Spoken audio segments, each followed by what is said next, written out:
Assalamualaikum warahmatullahi wabarakatuh, and hi to all. I am Siti Fatimah binti Abdul Manaf from SMK Belara, Kuala Terengganu. I am 16 years old and the eldest among 6 siblings. As for my achievement, I am the Vice Secretary of Peers Guidance Club.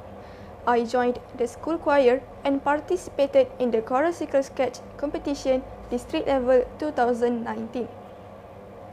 I also took part in high jump event representing my school in district level 2020. This year, I represented my school in English poetry writing competition. I am passionate to help others in need and always ready to be approached.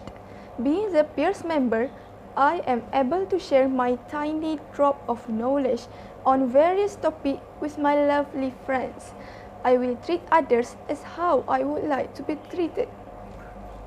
I would feel truly happy and satisfied whenever I shared my knowledge and advice with my friend, especially regarding studies.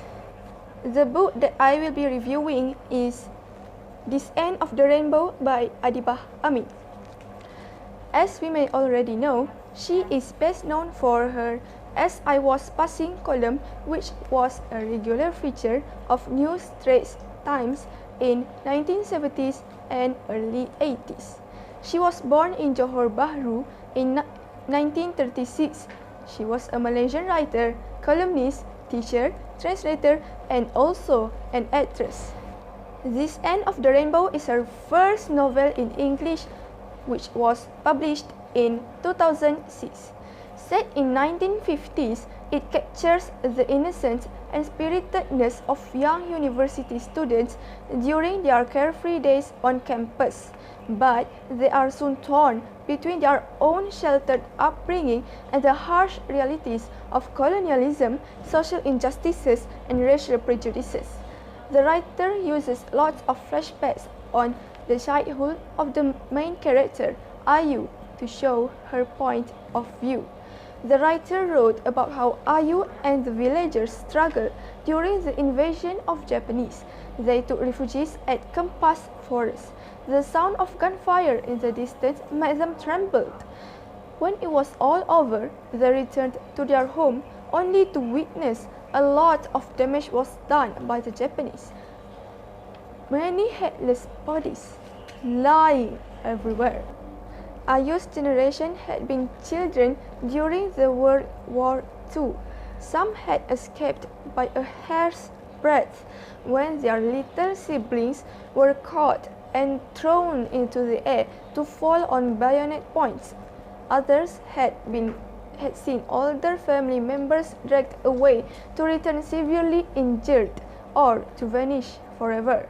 Some children like Ayu experienced trauma through overhearing stories whispered among adults on how victims were tortured during the war. Han, Ayu's Chinese friend, shared with her how he felt when he was 11. He had gone fishing one evening only to return late at night, witnessing his whole family were dead. So, prejudice grew in his soul. To the Chinese, the Malay were Japanese collaborator. To the Malay, the Chinese were communists or communist supporter. He truly believed only by working together in one movement. Han came to ask Ayu to join his youth movement for independence. He made up his mind to drop out of university to spread the awareness of the importance of working together in one movement and see everyone as a fellow human being. During the rise of independent movement, Ayu was tormented by the word of Tunku Abdul Rahman. Evidently, referring to the proverb like a frog under a coconut shell, he said that he was anxious the party should not have a narrow view, living under its own coconut shell, ignoring the presence of other coconut shells. So, Tunku favored an alliance or closely knit party whose components remained distinct entities, each representing one community. Then, the alliance was formed, consists of UMNO, MCA, and MIC. As it turned out, they had a tougher, longer fight on their hands. I adore how Ayu is written. She has friends from multiracial living in the same village. She can speak a little bit of Chinese, Indian, and also Japanese, as she went to school during Japanese occupation.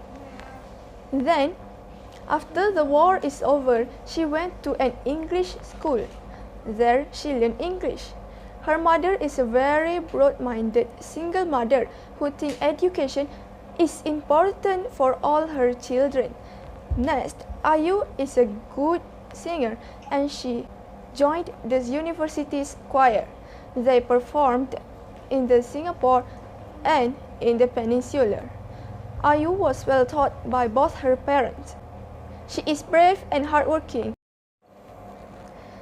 Reading through the story, I found out that all Malaysians are never freed from racism, but it was nice to read how the different races try to understand each other's struggle and unite in order to obtain independence. That's all from me. Thank you.